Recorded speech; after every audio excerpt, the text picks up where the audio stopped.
Hello, my name is Craig. I'm the Chief Product Officer for QPQAG, and I'd like to show a quick little demonstration of how a Gajumaru wallet, this is a blockchain wallet, can be used not just as a wallet, but as a universal login device for any website whatsoever. So this is a desktop wallet. We are working on a mobile version of this that operates through QR codes. This here, I'll be doing the signature technique that depends on QR codes, depends on them encoding things called grids URLs. Grids is a specific URL schema that instructs the wallet what to sign or how to sign or where to pick up a thing to sign and where to put it. So what that allows us to do is to do general message signatures, sign some random data that another device can then verify the signature of and know for sure whether or not you have control of the private key. And what that allows us to do is to use a wallet, even if you didn't have any money. It doesn't matter if you have money or not, or it doesn't matter if you're even using blockchain or not. You could just use this as a general, very secure website login. And from the web author's perspective, it solves a lot of problems that they normally have. Authentication is a really annoying issue in the web world.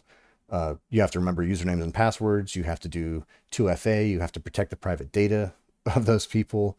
If you're doing 2FA, you usually have to get something that's quite sensitive, like a phone number, from people, in addition to email addresses and this other stuff. That's not the happiest situation.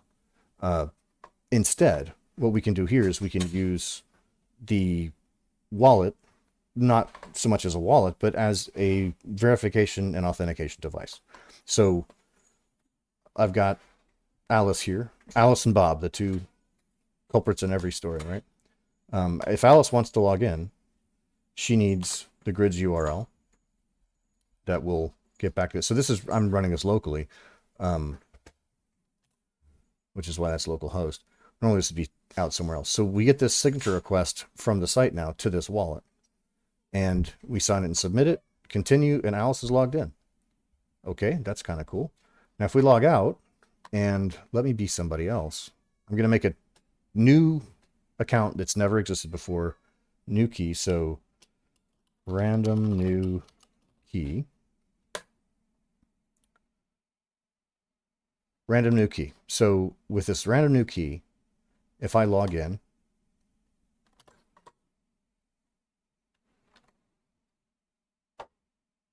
the site can know that the signature is authentic and that this key, the private control over the control over the private key, is definitely in the hands of whoever signed this message. So you can verify this one for one that yes, that definitely is this account. And the site can then realize I don't have any record of this account, so I'm going to make a blank account, which is exactly what this is. This just means basically like anonymous user 9. So Mr. Anonymous 9. Now, contact information. In case you wanted to recover this or the webmaster needs to talk to this guy or whatever, we could enter, an email address. But this is entirely optional, really. It's not necessary. Same thing like to use the site as a convenience, you might want to put where you're at. So this guy lives in Tabasco. That's cool. So I'm spicy. Did I misspell spicy? I did. My English is not doing good. So what we've just demonstrated is that an out of context signature can be used by a website from a cryptographic wallet to do authentication.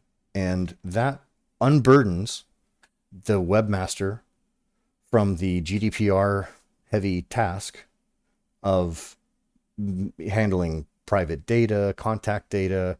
The phone number one's really tricky because there's a lot of things you can do once you know someone's phone number these days because smartphones have become a thing. So this is really good. Now you notice that these login URLs are encoded in these QRs with a mobile device. Scanning that QR and then signing with a mobile wallet in the same procedure, that air gaps the holding of the private key from whatever system this browser's even running on. So even if there was an attack on the browser that could leak out, or like the Heartbleed problem that occurred before, along with some other ones where you could write a malicious script that would even run in a web page, but would then be capturing segments of protected memory on the host system and then reporting them back to whoever owns the malicious website or runs the malicious ad. That attack vector doesn't even exist now. So this is actually a huge relief for a website. So we would actually like to, we haven't done this yet, but we intend to release some plugins for like common web frameworks that make this easy to do, easy to interact with. And again, this also makes the case for getting a hold of a Gajumaru wallet just to use for login, and for web authors or websites to adopt this much better, much simpler, easier to use login system, authentication system, because the current situation is kind of crazy. To protect private data, a bunch of laws were made. Those laws were a bit onerous in the form of the GDPR, and that drove websites to go, you know what, we don't want to handle authentication at all, so we're going to offload that. So we'll use a web plugin that does third-party authentication, and we're going to, the single sign-on thing. Well, what did that do? That meant that single sign-on still has to be authenticated somewhere. So single sign-on is now run through basically 4 sites. You've got Amazon, Google, Apple, and Microsoft. And so instead of everyone's little slices of people's private data being scattered around on different sites that, yes, would be vulnerable to compromise, instead of that, they're now concentrated in the 4 places that own the politicians that put things like the GDPR out in the first place and are in charge of enforcement. So that's kind of a suspicious situation. And I think as we've seen over the last 4 years or so, anytime you concentrate too much power in one spot, bad things happen. So there's definitely some perverse incentives that are sort of being, that are forming at this point, because we have such a huge concentration of private data in these different places. An authentication technique such as this works as simply, actually more simply than single sign-on, is smoother, is less of a threat, less of a problem to web authors, to people that run websites, and much easier to manage. I mean, it's self-management from the perspective of the user. So this is just great all around. And so this isn't even a blockchain specific thing, right? This is just our wallet that when we made the grids URL system, we thought, hey, this is going to be really useful. This will be great. We can escape the browser context. We can have cross-device signatures, and we can have air gaps between signature devices and app devices.